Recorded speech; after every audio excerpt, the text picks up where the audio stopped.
नमस्कार दोस्तों। रोशन जी के एकेडमी पे आप लोगों का स्वागत है। दोस्तों, इस चैनल को आप लोगों को सब्सक्राइब करके बेल आइकन को प्रेस रखना है, क्योंकि यहाँ पर आपको जनरल अवेयरनेस की बहुत सारी क्लासेस मिलने वाली है। प्रीवियस ईयर पेपर भी यहाँ पर डिस्कशन होगा, तो आप लोग बस वीडियो को ध्यान से देखिए। आज पेपर मैं लेकर आया हूँ एनएमडीसी का जो रिक्रूटमेंट 2021 में निकला था। तो इसका एग्ज़ाम हुआ था 28 नवंबर 2021 को। मैकेनिकल इंजीनियरिंग का पेपर हुआ था, लेकिन इसमें जनरल अवेयरनेस के भी कुछ सवाल थे। तो जनरल अवेयरनेस के जितने भी सवाल थे, सही प्रश्न को यहाँ पर डिस्कस करेंगे, और इसका पीडीएफ आपको हमारे टेलीग्राम चैनल पर मिल जाएगा। टेलीग्राम चैनल ज्वाइन करने का लिंक नीचे डिस्क्रिप्शन में है, रोशन जी के एकेडमी के नाम से। और देखिए, आपके पास कोई भी क्वेश्चन पेपर है तो आप studyfornaukri@gmail.com पे जरूर भेज सकते हैं। तो देखिए, पहला क्वेश्चन इस तरह से पूछा गया था कि डोम माउंटेन्स आर रिजल्ट ऑफ। जो डोम माउंटेन, इस तरह के जो माउंटेन बनते हैं, पहाड़ बनते हैं, वो किस कारण से बनते हैं। तो दोस्तों, ऑप्शन आपके सामने है: faulting, folding, intrusions of the magma, frictions at the joint of the rock. तो इस तरह से दोस्तों, इसका करेक्ट आंसर है इंट्रूजन्स ऑफ द मैग्मा, यानी कि मैग्मा जो अंदर से निकलती है, तो उसके जो है जमाव के कारण जो है यहाँ पर डोम माउंटेन का फॉर्मेशन होता है। तो इस तरह से आपको ध्यान रखना है, इस तरह के डोम माउंटेन बनते हैं। तो इसका ध्यान रखिएगा कि मैग्मा जो अंदर से निकलती है, उसको जमाव होने के कारण ही डोम माउंटेन का फॉर्मेशन होता है। उसके बाद नेक्स्ट क्वेश्चन है, तो इसको भी देखिए। क्वेश्चन इस तरह से मैं डिस्कस कर रहा हूँ ताकि आप लोग अपने खुद कमेंट सेक्शन में भी लिखिए कि ऑप्शन जो क्वेश्चन नंबर, जैसे सेकंड का आंसर जो भी हो बीसी, आपको उस तरह से लिखना है। क्वेश्चन नंबर 3 आंसर आपको एक क्विज के रूप में आपको खेलना है, और मैं आंसर बताऊंगा ही, और साथ में साथ जो एक्सप्लेनेशन होगा उसको भी बताऊंगा, तो उसको भी आप लोग अपने नोटबुक में जो है नोट डाउन करिएगा। क्वेश्चन है कि which of the following is a volcanic plateau, यानी कि ज्वालामुखीय पठार जो है, इनमें से कौन सा है। ऑप्शन आपके सामने है: अनातोलिया का पठार, तिब्बतियन का पठार, अंतरिम का पठार और ब्राजीलियन का पठार। तो दोस्तों, जो वोल्केनिक प्लेट्यू है, यानी कि जो ज्वालामुखी विस्फोट के कारण जो पठार बनते हैं, तो उसके एग्जाम्पल इनमें से कौन सा है। तो दोस्तों, इसका करेक्ट आंसर होगा सी, अंतरिम का पठार।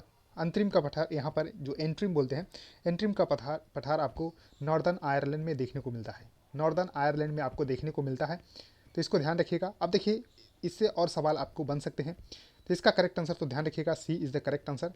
अब देखिए, ऑप्शन नंबर 1 आपके सामने है अनातोलिया का पठार। अनातोलिया का पठार को एशिया माइनर के पठार के नाम से भी जानते हैं। एशिया माइनर का पठार कहाँ पर है, तो यहाँ पर आपको ध्यान रखना है कि तुर्की में है। यानी कि आपसे क्वेश्चन पूछा जाएगा कि अनातोलिया का पठार कहाँ पर है, तो तुर्की में होगा। और उसी को देखिए, अनातोलिया का जो पठार है उसकी कोई एशिया माइनर का पठार भी बोलते हैं।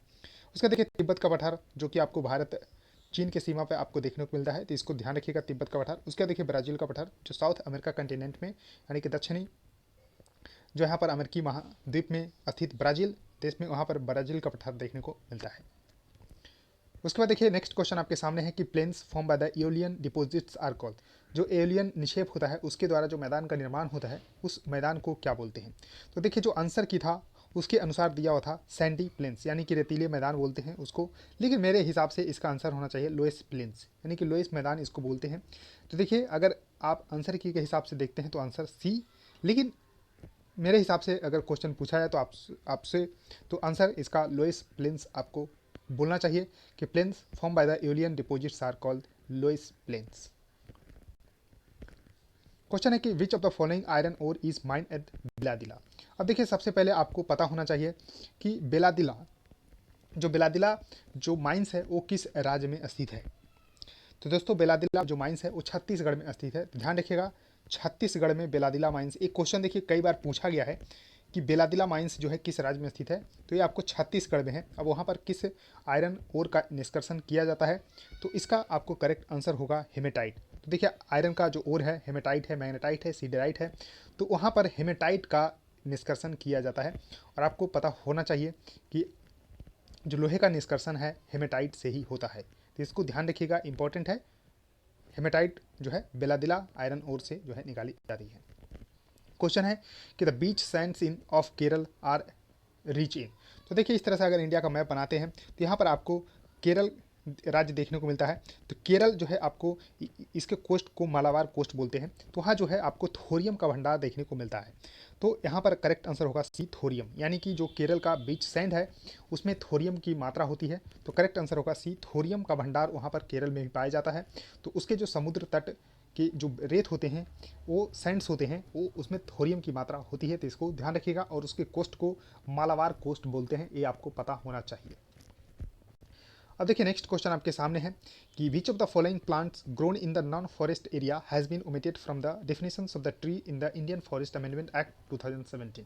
तो देखिए अभी तक क्वेश्चन इसमें पूछे जाते हैं, क्योंकि इसमें बहुत ही महत्वपूर्ण परिवर्तन किए गए थे कि पहले बांस को एक ट्रीज की श्रेणी में डाला गया था। अगर ट्रीज की श्रेणी में होता था तो इसको काटा नहीं जाता था। तो लेकिन उसको 2017 में जो इंडियन फॉरेस्ट अमेंडमेंट एक्ट यानी कि भारतीय वन संशोधन अधिनियम 2017 में लाया गया, उसके अनुसार जो है बांस को जो यहाँ पर हटा दिया गया ट्रीज़ की श्रेणी से।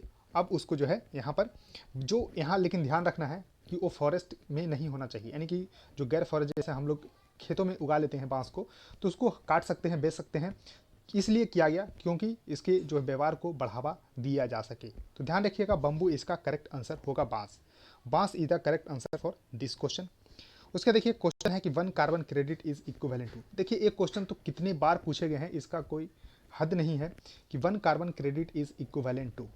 तो इसका करेक्ट आंसर होगा 1000 kg ऑफ कार्बन डाइऑक्साइड। तो करेक्ट आंसर इसको ध्यान रखिएगा दोस्तों कि 1000 kg of carbon dioxide is equal to 1 carbon credit is equivalent to. अब देखिए 1900 यहाँ पर आपको ध्यान रखना है कि 1997 में क्योटो प्रोटोकॉल साइन किया गया। जो क्योटो जो है जापान का शहर है, वहीं पर जो है क्योटो प्रोटोकॉल को 1997 में साइन किया गया और वहीं पर जो है कार्बन क्रेडिट की बात की गई। कार्बन क्रेडिट जो एक राष्ट्र को मिलता है, तो वो कार्बन अगर बचा लेते हैं तो उसको बेच भी सकते हैं, दूसरे राष्ट्र उसको खरीद सकते हैं। तो ध्यान रखिएगा 1 कार्बन क्रेडिट को इक्विवेलेंट माना गया है 1000 kg ऑफ कार्बन डाइऑक्साइड। तो ध्यान रखिएगा 1000 यानी कि 1 ton of carbon dioxide is equivalent to the 1 carbon credit. अब देखिए क्वेश्चन है कि the main centre of the copper industry in India, यानी कि जो कॉपर इंडस्ट्री का जो मेन सेंटर है भारत में, वो कहाँ पर है, किस माइंस में है। तो दोस्तों इसको ध्यान रखिएगा कि खेतरी अब कहाँ पर है, खेतरी राजस्थान में है। जो अरावली रेंज है उसके फुटहिल में है, यहाँ पर आपको ध्यान रखना है खेतरी, और वहीं पर कॉपर का यहाँ पर मेन सोर्स है, तो इसको ध्यान रखिएगा। तो यहाँ पर आपको ध्यान रखना है कि खेतड़ी जो राजस्थान में है वो मेन सेंटर है कॉपर इंडस्ट्री का भारत में। तांबा यानी का मुख्य निष्कर्षण यहीं से किया जाता है, खेतड़ी राजस्थान से। उसके बाद देखिए नेक्स्ट क्वेश्चन आपके सामने है कि द रेड जीना soils occur in the region of, यानी कि रेड जीना जो सॉइल्स होते हैं तो किस रीजन में मिलते हैं। तो इसको आपको ध्यान रखना है कि चूना पत्थर से यहाँ मिलते हैं। करेक्ट आंसर यहाँ पर होगा लाइम स्टोन। तो इसका करेक्ट आंसर होगा lime stone is the correct answer for this question, ध्यान रखिएगा। उसके देखिए नेक्स्ट क्वेश्चन आपके सामने है कि which one of the following law explain the formations of the carbon monoxide and the carbon dioxide from carbon and oxygen, यानी कि कार्बन और ऑक्सीजन से जो बनते हैं कार्बन मोनोऑक्साइड और CO2, तो ये किस लॉ से बनते हैं। तो ध्यान रखिएगा law of multiple proportion. Law of multiple proportion इसका करेक्ट आंसर होगा।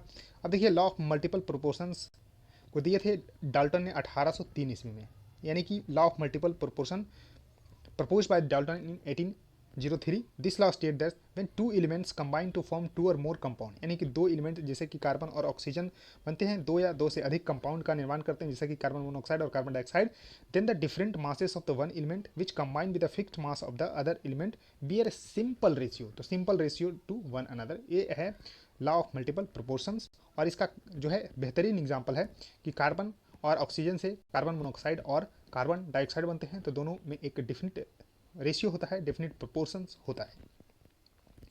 अब देखिए क्वेश्चन है कि how many options does a binary choice offer. देखिए बाइनरी को अगर डिकोड करते हैं तो बाई मतलब 2 होता है, 2 इसमें है 0 और 1, तो इसको ध्यान रखिएगा। बाइनरी मीन्स 2, तो 0 1 होता है। कंप्यूटर प्रणाली में इसको यूज किया जाता है बाइनरी कोड को 0 1 में, यानी कि कंप्यूटर की जो भाषा है वो बाइनरी लैंग्वेज ही है, तो इसको ध्यान रखिएगा 0 1 के फॉर्म में ही डिकोड होती है भाषा को।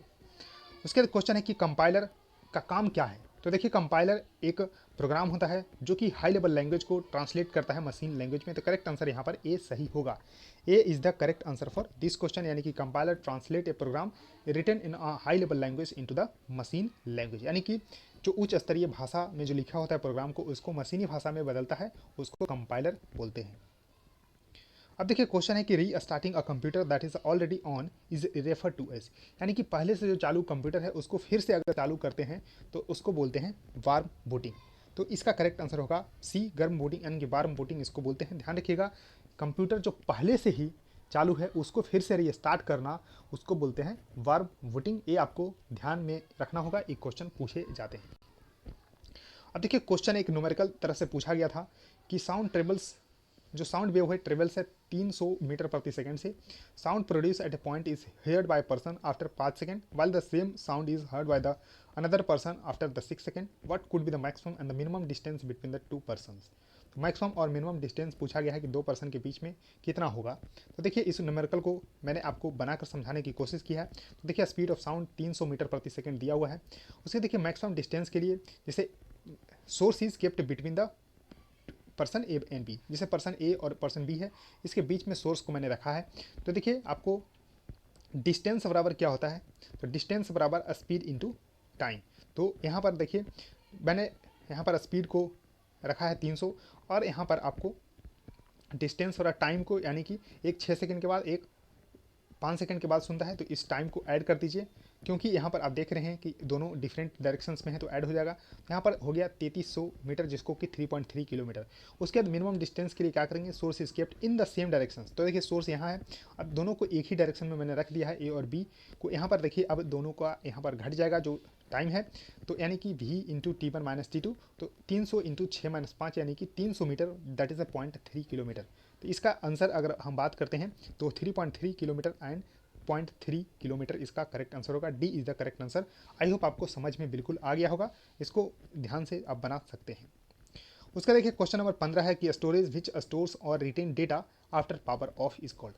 तो देखिए दो तरह के बेसिकली मेमोरी होते हैं, स्टोरेज होते हैं वोलाटाइल और नॉन वोलाटाइल। यानी कि जो स्टोरेज यानी कि पावर हम ऑफ कर देते हैं, वो डाटा को रिटेन नहीं करता है, उसको वोलेटाइल मेमोरी बोलते हैं, यानी कि वो डेटा इरेज हो जाता है। लेकिन कुछ डाटा ऐसे होते हैं, कुछ स्टोरेज ऐसे होते हैं जो कि यहाँ पर डेटा को स्टोर करके रखते हैं जब पावर चली जाती है। जैसे कि मान लीजिए कि कंप्यूटर में कुछ काम कर रहे हैं लैपटॉप में, अगर आपको पावर चली जाए और यानी कि बंद हो गया तो डाटा सेव हो जाते हैं, तो उसको बोलते हैं नॉन वोलाटाइल स्टोरेज। तो दोस्तों इसका करेक्ट आंसर होगा बी, नॉन वोलेटाइल स्टोरेज, यानी कि स्टोरेज विच स्टोर और retain data after power off is called the non volatile storage. तो इसको ध्यान रखिएगा, इंपॉर्टेंट है। तो दोस्तों 15 क्वेश्चन ही इस एग्जाम में पूछे गए थे जनरल अवेयरनेस के, तो इसको मैंने पूरा डिस्कस कर लिया है। इसके एक पेपर अभी और हैं इलेक्ट्रिकल इंजीनियरिंग के, उसके भी जनरल अवेयरनेस के पेपर को मैं डिस्कस करूंगा। और बहुत सारे एग्जाम जो होते रहते हैं उसको यहाँ पर जनरल अवेयरनेस के पेपर को डिस्कस किया जाएगा इस चैनल पे, तो चैनल को जरूर सब्सक्राइब करना है। और देखिए मैं एक जो है महासंग्राम एक जो है शुरू करने की सोच रहा हूँ, जिसमें कि आपको बहुत सारे जो एग्ज़ाम जैसे इसमें है तो उसको एक रेगुलर बेसिस पे मैं करवा सकूँ, ताकि आप लोग उसको आराम से सोल्व करते रहिएगा और अपने नोटबुक में नोट डाउन करते रहिएगा, तो आपका जनरल अवेयरनेस बहुत ही जो है आपको स्ट्रांग हो जाएगा। तो दोस्तों चैनल को जरूर सब्सक्राइब कर लीजिए। Thank you for watching.